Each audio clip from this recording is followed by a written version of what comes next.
Ini kekaguman Nabi ketika Mi'raj, melihat canggihnya ciptaan-ciptaan Allah. At-tahiyyatu, segala penghormatan. Al-mubarakatu, segala keberkahan. As-salawatu, segala salawat dan bentuk rahmat. Lillah, pada kekaguman Allah. Itu milik Allah Subhanahu wa ta'ala. Apa jawab Allah ketika Allah disanjung seperti itu oleh Nabi? Assalamualaikum ayyuhan nabiyyu wa rahmatullahi wabarakatuh. Iya, memang seperti itu. Akan menciptakan begitu indah dan begitu canggih. Tapi assalamualaikum, keselamatan, kesejahteraan tiba kepada engkau wahai Muhammad. Itu di Mustawa, di Sidratil Muntaha. Dalam keadaan sudah ada di puncak Rasulullah ketika Mi'raj, dialog seperti itu. Tapi bagaimana Rasulullah ketika berada di puncak dan saling ada dialog dengan Allah? Rasulullah masih ingat umatnya. Assalamualaikum wa ala ibadillahis sholihin. Ya Allah. Baik, terima kasih kesejahteraan sudah disampaikan kepada kami. Tapi juga kepada ibadillahis sholihin, kepada hamba-hamba Allah yang soleh-soleh.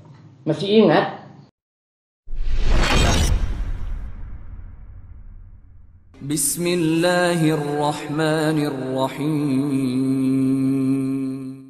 Assalamualaikum warahmatullahi wabarakatuh. Tartil Al-Quran Karim, kita buka halaman 374. Halaman 374 surah As-Sajdah.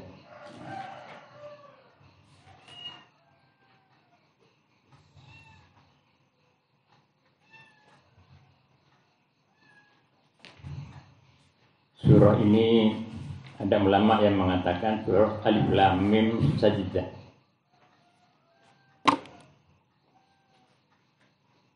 Baik. A'udzu billahi minasy syaithanir rajim.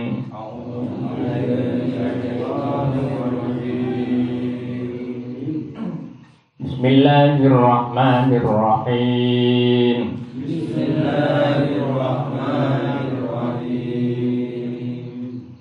Alif Lam Mim. Alif Lam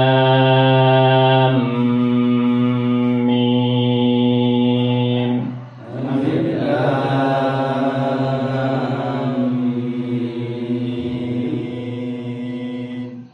Tanzilul kitab la raiba fihi mir rabbil alamin.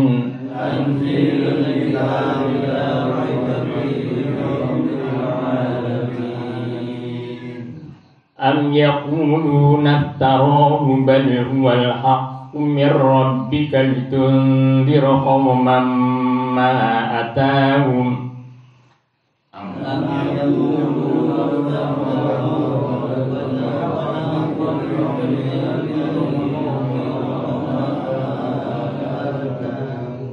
litunzira qauman ma atahum min nadhirin qablika la'allahum yahtadun.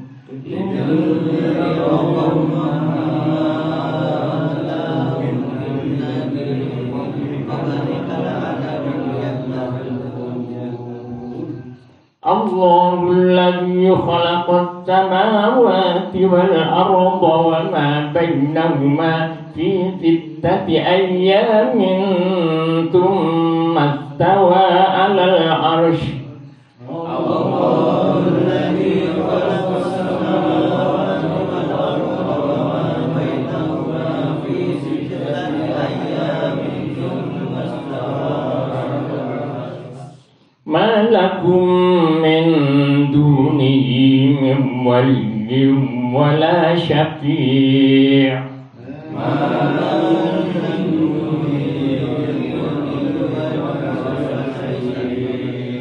Afala tadhakkarun. Yudabbirul amra minas samaa'i ilal ardi thumma ya'ruju ilayhi fi yawmin kana miqdaruhu alfa sanatin mimma ta'uddun.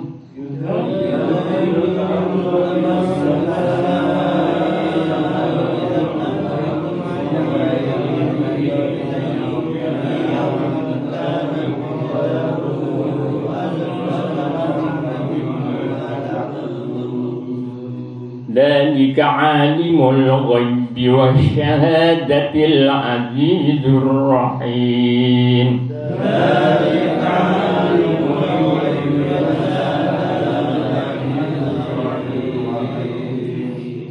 الذي أحسن كل شيء خلقه وبدأ خلق الإنسان من طين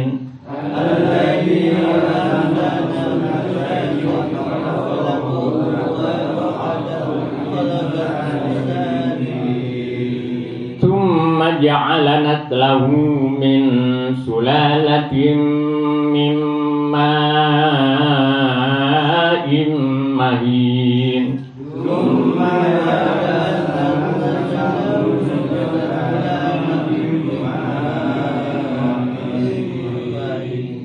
ثم سواه ونفخ فيه من روحه وجعل لكم السمع والأبصار والأفئدة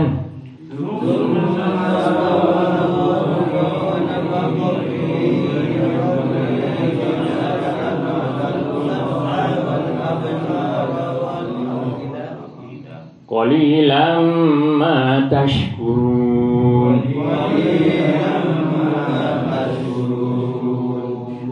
وقالوا أإذا ضللنا في الأرض وأئنا لفي خلق جديد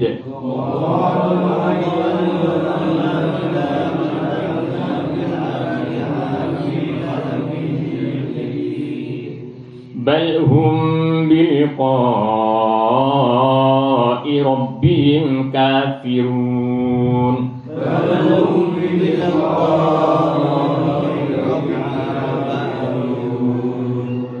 قل يتوفاكم ملك الموت الذي وكل بكم ثم إلى ربكم ترجعون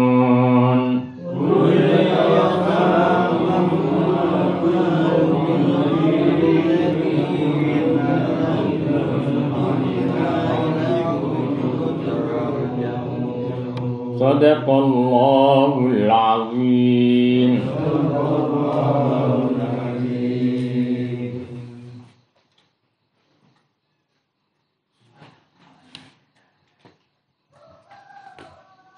Surah Alif Lam Mim Sajdah ini termasuk surah yang pertama dari rangkaian surah-surah Munjiat. Jadi ada 7 surat Munjiat itu. Yang pertama surah Alif Lam Mim Sajdah ini. Kemudian yang kedua surah Yasin. Kemudian yang ketiga surah Ad-Dukhan. Kemudian yang keempat surah Al-Waqi'ah. Kemudian surah yang kelima surah Al-Buruj. Surah At-Tabarak. Sudah surah Al-Waqi'ah, surah Tabarak. Kemudian sesudah surah Tabarak surah Al-Buruj. Bukan surah Al-Buruj, surah Ad-Dahr. Hal ata 'alal insani hinun min ad-dahri lam yakun syai'an madhkura. Kemudian yang terakhir surah Al-Buruj. Jadi Alif Lam Mim Sajdah. Itu kalau di Madura saya masih kecil sampai sekarang saya masih hafal surah-surah Munjiat itu. Itu surah Alif Lam Mim Sajdah, surah Yasin, surah surah Ad-Dukhan dan seterusnya. Surah Tabarak itu sendiri, masing-masing surat itu punya punya faidah. Surah Dukhan, surah Yasin, surah Tabarak, surah Waqi'ah itu masing-masing memiliki faidah dicantumkan oleh. Kenapa seperti itu?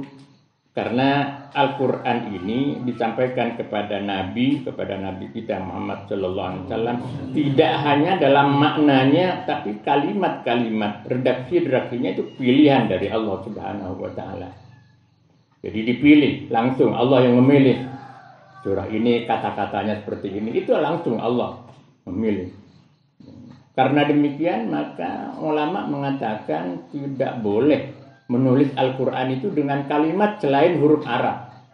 Misalnya Yasin, kadang ada kan, kadang kita bikin Yasin tulis dengan huruf Latin, tidak bisa. Ijaznya sudah hilang itu. Jadi nilai mukjizatnya sudah hilang kalau ditulis kepada selain tulisan Arab. Ijaznya sudah hilang. Jadi mukjizatnya sudah hilang.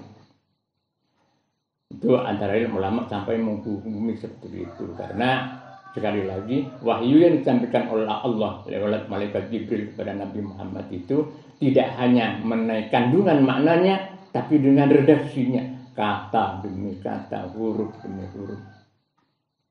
Baik, Bapak, kita buka halaman 288 tafsir Al-Qur'anul Karim.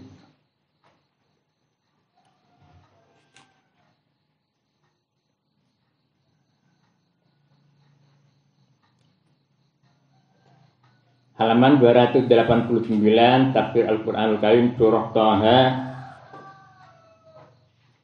ayat 108.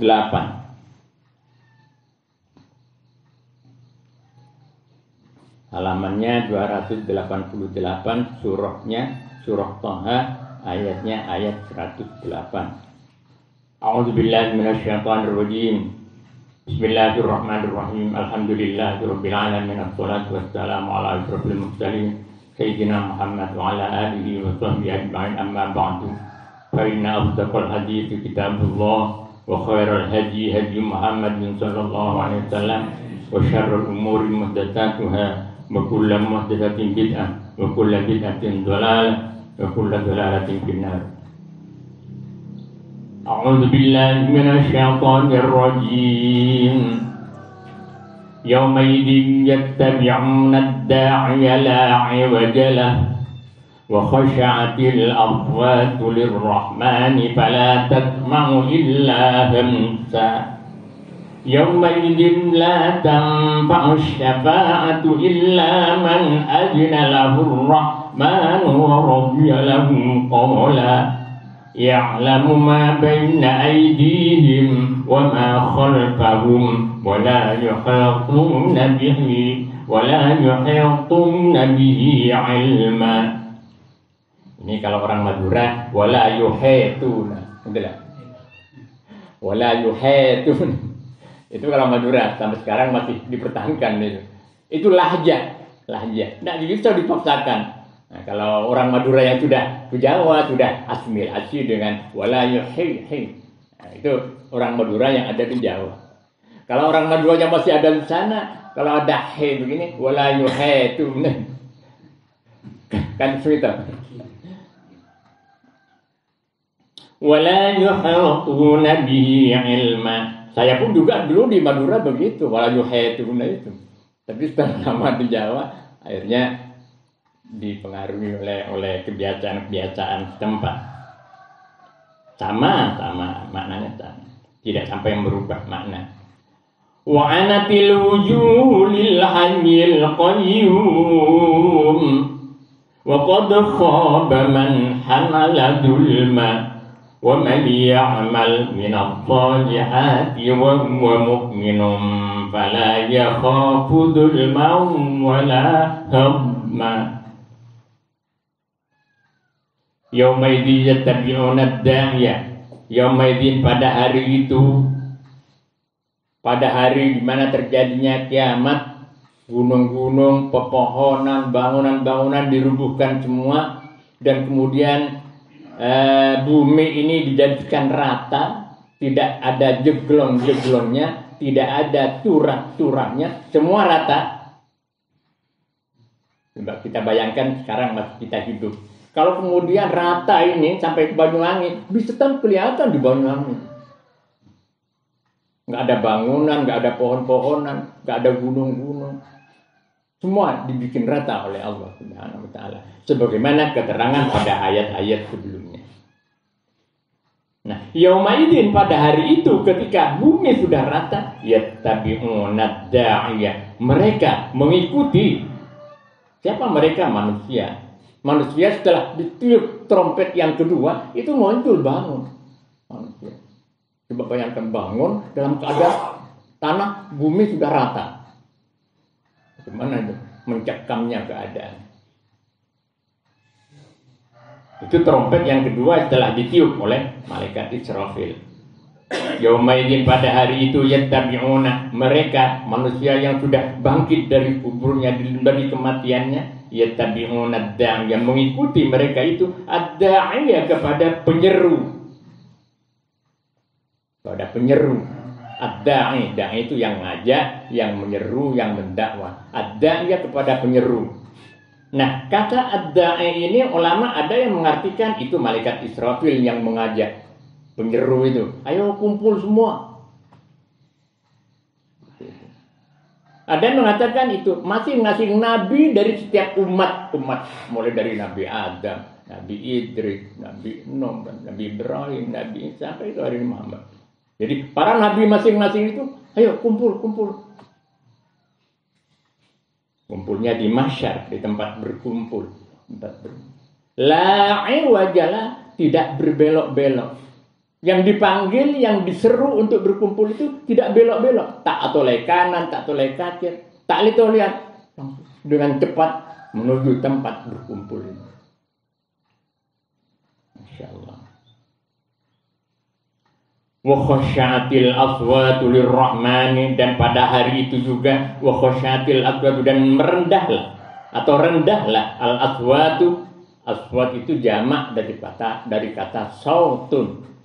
Sautun itu suara. Karena banyak jamak, maka semua suara artinya. Jadi semua suara dari manusia-manusia yang sudah dibangkitkan kembali oleh Allah lewat tiupan yang kedua, trompetnya sangkakala malaikat Israfil itu, semua suara-suara itu rendah. Suara yang rendah ini digambarkan atau dikesankan kepatuhan. Tapi sebaliknya suara yang gaduh, ketika dipanggil ada suara gaduh rame, itu artinya protes dan bantahan, protes. Tapi ini tidak ada protes apapun.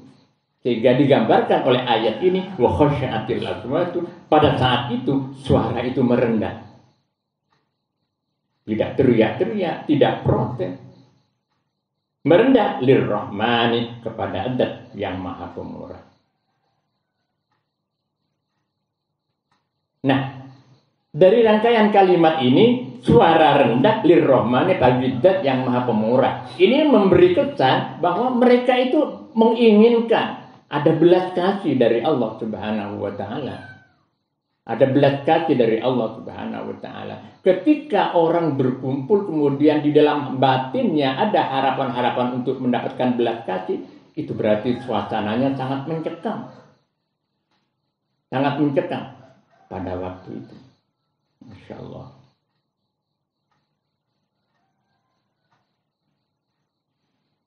Semua manusia termasuk kita kelak. Seperti itu. Waktu kita seperti itu. Fala tasma'u illa hamsa. Fala tasma'u, dan pada hari itu engkau tidak akan mendengar illa hamsa, kecuali bisik. Dalam bahasa Arabnya, hemasa ini suara yang sangat halus. Suara yang sangat halus sampai dilukiskan bibir ini bergerak tapi tidak keluar suara. Jadi bahasa Arab itu begitu canggihnya. Jadi hemasa itu adalah bibir bergerak, berbicara tapi tidak keluar suara. Itu apa artinya? Suasananya sangat menyekam.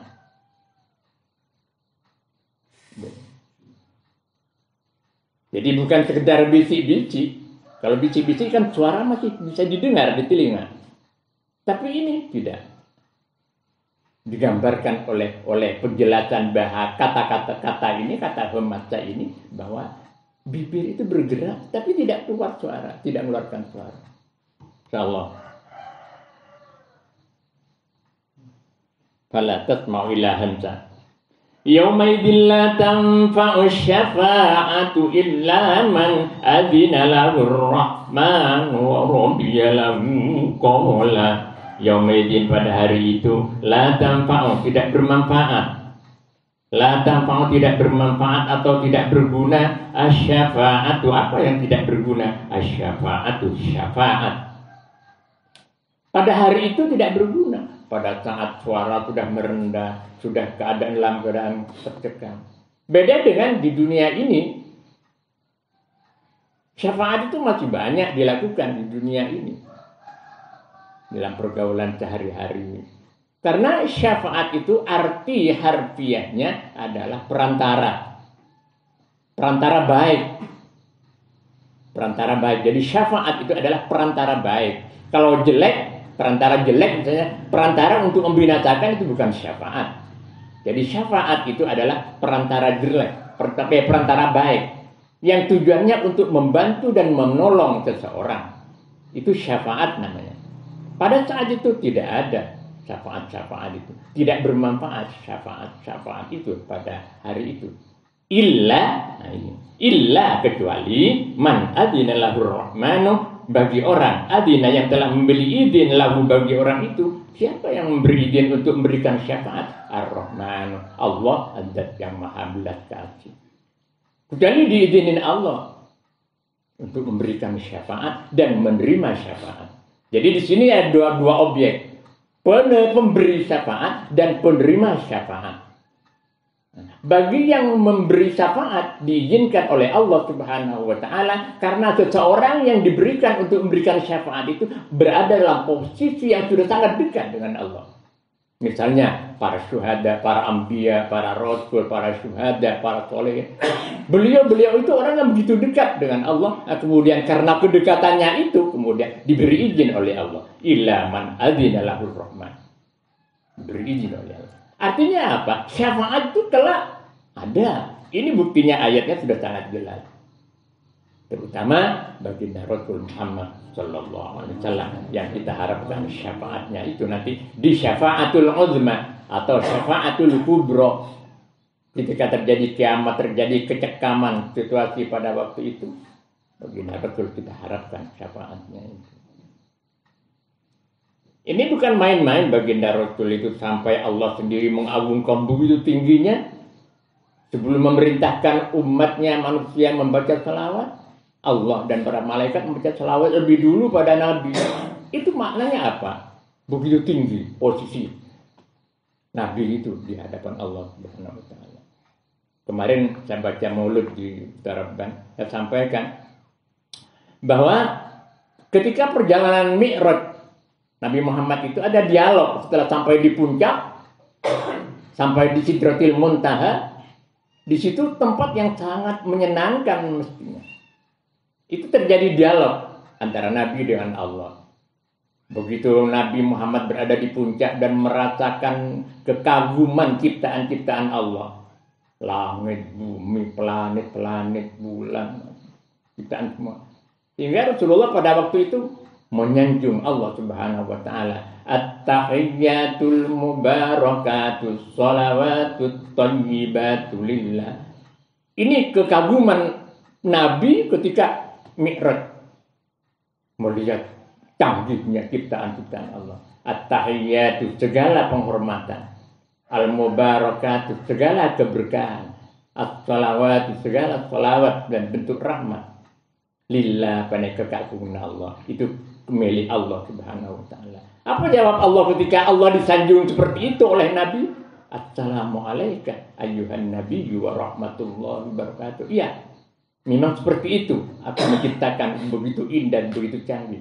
Tapi assalamualaikum, keselamatan, kesejahteraan tiba kepada engkau wahai Muhammad. Itu di Mustawa di Sidratil Muntaha.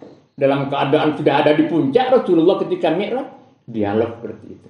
Tapi bagaimana Rasulullah ketika berada dalam situasi yang dalam di puncak dan saling ada dialog dengan Allah? Rasulullah masih ingat umatnya. Assalamu alayna wa ala ibadillahis sholihin. Ya Allah. Baik, terima kasih kesejahteraan sudah disampaikan kepada kami. Tapi juga kepada ibadillahis sholihin, kepada hamba-hamba Allah yang soleh-soleh. Masih ingat? Itu kemarin saya sampaikan. Itu. Jadi pemimpin itu yang kita banggakan seperti itu. Dalam keadaan berada di puncak, dalam keadaan kesenangan yang sudah luar biasa bertemu dengan Allah, masih ingat pada umatnya. Itu di tahiyat. Justru itu wajib. Tahiyat, terutama tahiyat akhir, itu bacaan-bacaan itu wajib. Kalau tak baca itu dasar salatnya. Sampai begitu. Jadi at-tahiyyatu. Ini Bapak ya, tasdidnya jangan sampai kurang tasdidnya, tidak sah tahiyatnya. Kalau sudah enggak sah tahiyatnya, sholatnya pun juga tidak sah. At-tahiyyatul mubarakatus sholawatut thayyibatu lillah. Anak-anak, saya mendengarkan yang seling kecolongan di sini at-thayyibat. At-tahiyyatul mubarakatus sholawatut thayyibatu lillah. Sering dibaca seperti itu. Di situ ada ketelisut, tasdidnya ketelisut. Jadi at-tahiyyatul mubarakatus sholawatut thayyibatu lillah. Itu dia. Nah, Nabi yang beri syafaat begitu dekatnya, jelas ini diberi peran untuk memberikan syafaat. Termasuk orang-orang yang dekat dengan Allah, para syuhada, para sholihin, para auliya illah, kekasih-kekasih Allah. Ini dalilnya yang paling kuat. Ulama menilai, merasakan bahwa ayat ini adalah dalil yang paling dekat untuk adanya terjadinya syafaat kelak sebagai syafaatul Allah. Tapi tidak gampang, illa man adzina lahu rahman, tidak semua orang. Selain orang yang diberikan oleh Allah untuk memberikan syafaat, Al-Quran juga memberikan syafaat. Kemarin pernah saya sampaikan ini, beda antara syafaat manusia dengan syafaat Al-Quran. Kalau syafaat Al-Quran itu menghindarkan orang agar supaya tidak terkena siksa, tidak terkena adab. Jadi jauh sebelumnya Al-Quran sudah melindungi orang yang baca Al-Quran ini dari adab dan siksa Allah. Tapi kalau syafaat manusia itu mengangkat dan menolong orang yang sudah diadab oleh Allah. Ini bedanya. Orang yang diadab kemudian mendapatkan syafaat, diangkat oleh Allah dari adabnya. Tapi Al-Quran lebih jauh lagi. Oleh karenanya, ya sering-seringlah baca Al-Quran.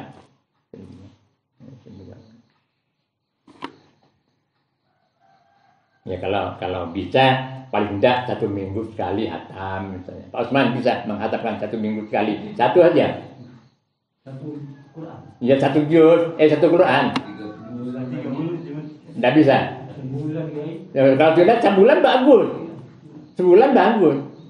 Kalau tidak sebulan, ya 2 bulan. Lebih kurangnya itu. Tidak bisa 2 bulan. Yang penting kita terus baca Al-Quran.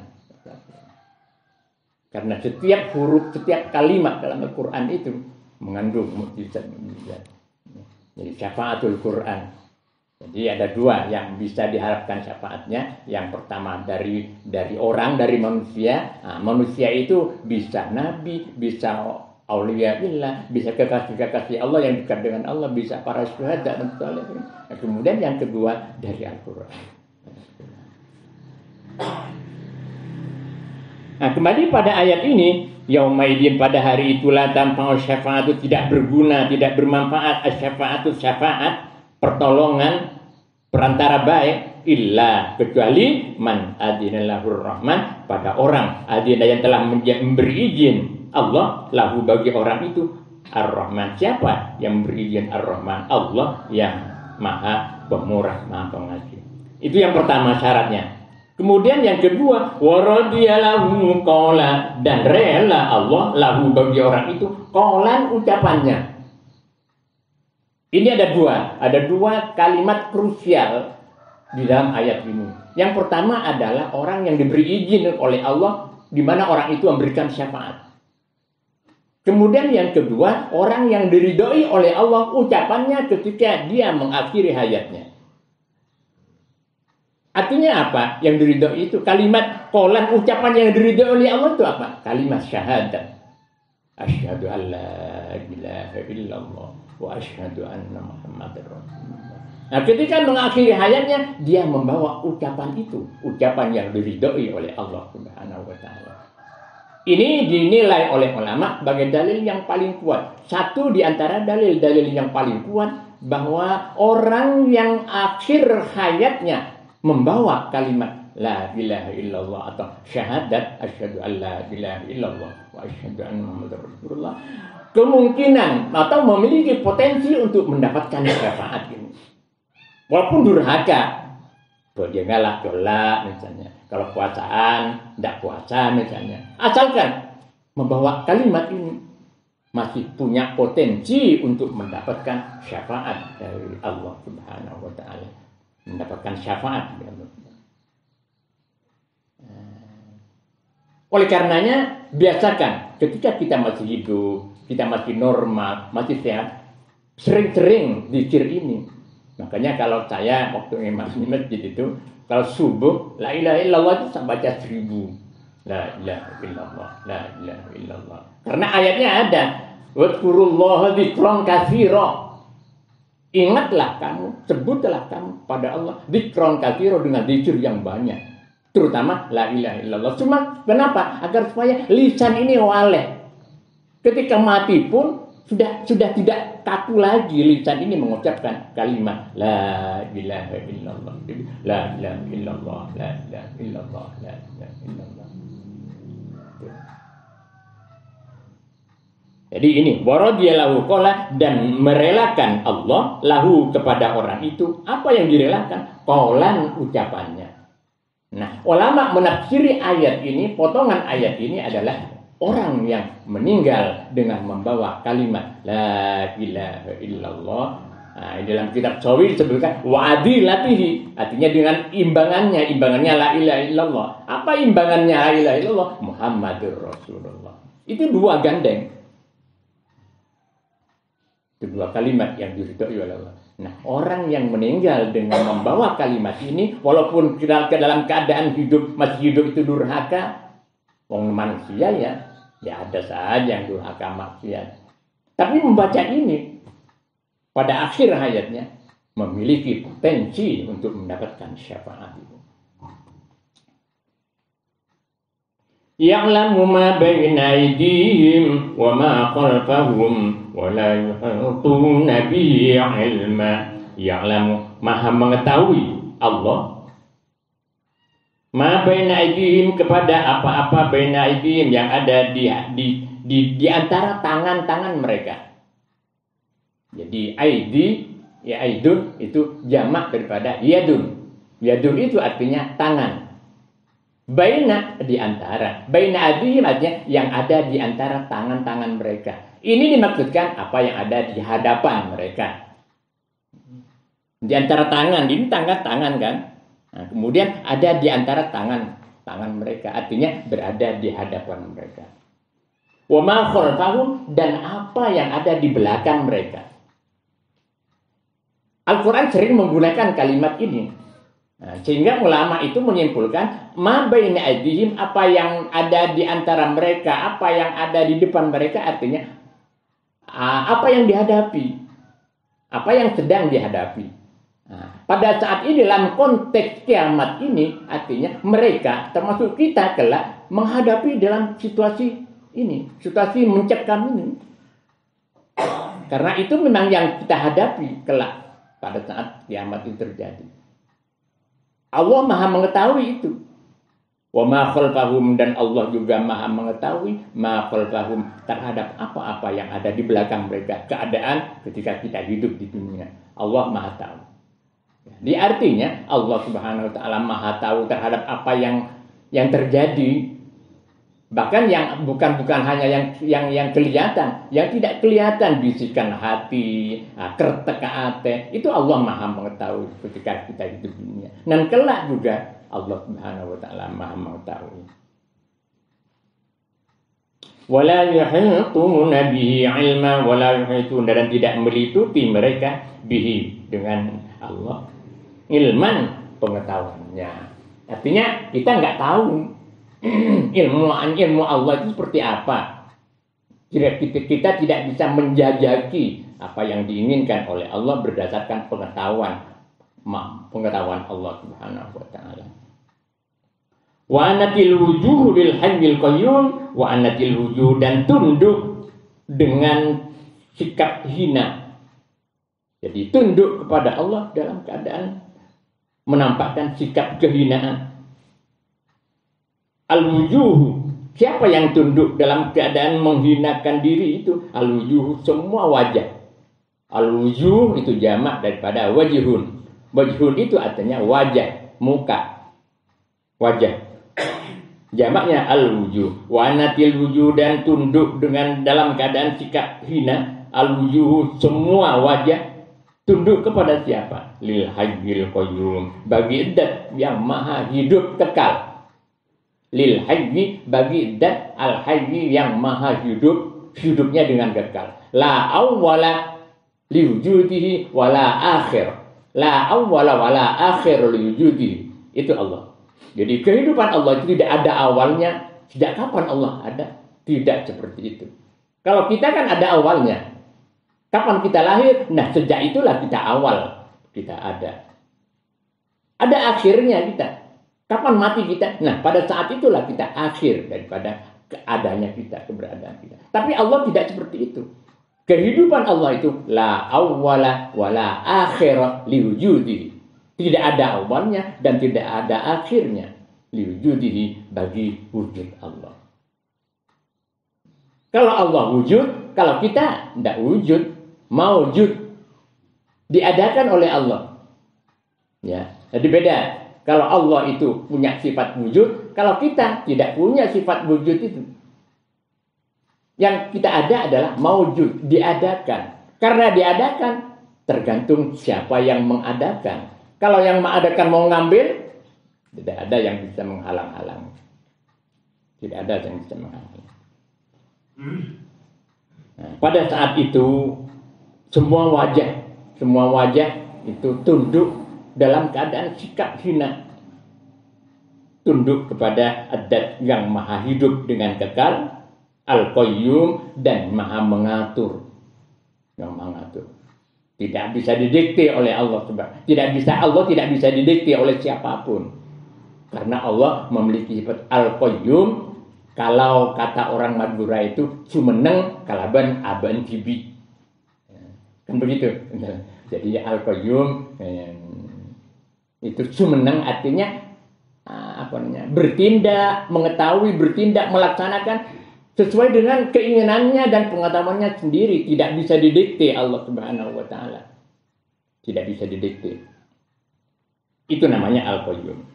Jadi wa anatil wujuh, dan tunduk pada saat itu, tunduk al-wujuh, semua wajah, lil hayyil qayyum, bagi zat yang maha hidup kekal, al-qayyum, dan maha mengatur, maha bertindak dengan kekuasaannya sendiri.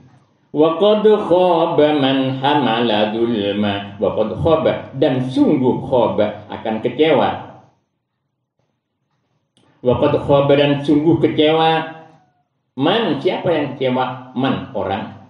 Hamala, yang membawa atau menanggung orang itu, zulman, kepada kezaliman. Jadi orang-orang yang zalim pada saat itu akan kecewa. Kok jadi begini, taunya begini, saya waktu hidup di dunia begini. Itu sudah kecewa. Penyesalan sudah ada. Karenanya dengan mengetahui ajaran-ajaran Allah, khususnya kajian-kajian kita terhadap Al-Quran, ayat-ayat Al-Quran, itu menjadi peringatan kepada kita. Mumpung ada kesempatan, mumpung masih ada peluang untuk kemudian kita kembali taubat inabah kepada Allah Subhanahu wa taala. Wa may ya'mal minadh shalihati wallahu a'lam bishawab. Bismillahirrahmanirrahim. Ya Rabbana untuk kembali.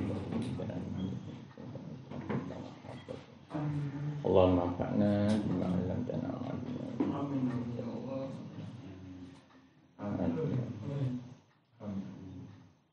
Sallallahu alaihi wasallam. Alhamdulillahirabbil alamin. Allahumma shalli ala Muhammad, ya Rabbi shalli alaihi wa sallim. Allahumma shalli ala Muhammad, ya Rabbi shalli alaihi wa sallim. Allahumma shalli ala Muhammad, ya Rabbi shalli alaihi wa sallim. Allahumma shalli ala Muhammad, ya Rabbi shalli alaihi wa sallim.